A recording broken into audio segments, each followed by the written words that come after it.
农村致富秘籍大公开。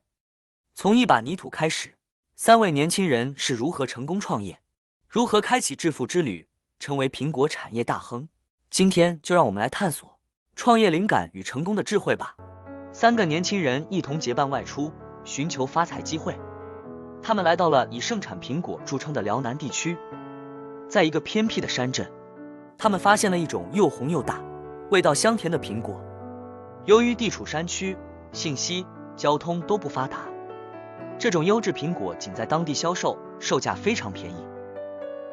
第一个年轻人望着这些苹果，双目发亮，他立刻倾其所有，购买了10吨最好的苹果，运回家乡，以比原价高2倍的价格出售，然后又返回购买、销售，这样往返数次，他成了家乡第1名万元户。第二个年轻人望着这些苹果，沉思片刻，他用了1半的钱购买了100棵最好的苹果苗，运回家乡，承包了一片山坡，把果苗再种上。整整3年的时间，他精心看护果树，浇水灌溉，没有1分钱的收入。第3个年轻人望着这些苹果，凝眸深思，一连几天，他什么也不买，只是围着果园东走走，西看看。最后他找到果园的主人，主人问他：你看好哪片苹果？想出多少钱？他笑着摇摇头，用手指指果树下面，说：我想买些泥土。主人一愣，接着摇摇头说：不，泥土不能卖，卖了还怎么长果？他弯腰在地上捧起满满1把泥土，恳求说：我只要这1把，请你卖给我吧，要多少钱都行。主人看住他，笑了：好吧，你给1块钱拿走吧。他带着这把泥土返回家乡，把泥土送到农业科技研究所，化验分析出泥土的各种成分、湿度等。然后他承包了一片荒山坡，用了整整3年的时间，开垦、培育出与那把泥土一样的土壤，然后他在上面再种上苹果树苗。现在10年过去了，这3位一同结伴外出寻求发财的年轻人命运迥然不同。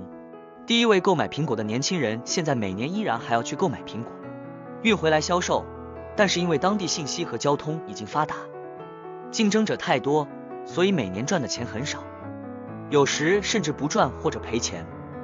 第二位购买树苗的年轻人早已拥有自己的果园，但是因为土壤的不同，长出来的苹果较之有些忌色，但是仍然可以赚到相当的利润。第3位购买泥土的年轻人，也是最后拥有并收获苹果的人。他种植的苹果果大味美，和原来的苹果相比不差上下，每年秋天引来无数竞相购买者，总能卖到最好的价格。成功提示：其实这故事中传达了一个公平的观点，即在短期内最先赚到钱的人可能是最富有的，但在长期内情况则可能不同，因为在追求成功和财富的过程中，不同的选择和策略会产生不同的结果。每个人的成功之路都是独特的，并受到多个因素的影响。以下是一些成功提示： 1. 观察和思考，在做出重要决策之前，先观察周围环境，深思熟虑，找到最适合自己的方向。 2. 创新和冒险，成功往往伴随着创新和冒险，愿意尝试新的方法和不同的道路，可能会带来更大的机会和回报。 3. 资源管理，理性使用有限的资源是成功的重要要素，在投资和创业中，考虑风险并合理运用资金是至关重要的。 4. 执行力和坚持，成功不是一蹴而就的，需要持续努力和坚持不懈。在面对挑战时，坚持自己的目标和信念是取得成功的关键。 5. 学习和改进，不断学习和成长是实现成功的重要条件，勇于吸取经验教训，不断改进自己的能力和知识。 6. 看准时机，掌握时机和市场趋势，对于创业和投资的成功至关重要。 7. 善用资源，有时成功不在于拥有庞大的资本，而在于善用现有的资源，发挥其最大价值。这些成功提示在各行各业都适用，无论是创业、投资还是事业发展，都可以成为取得成功的关键。关键是找到适合自己的路径，充分发挥自己的优势，并以坚定的信心和努力实现目标。欢迎按赞订阅来支持我们的频道，请记得打开小铃铛，这样你就不会错过将来更多的精彩视频了。感谢大家。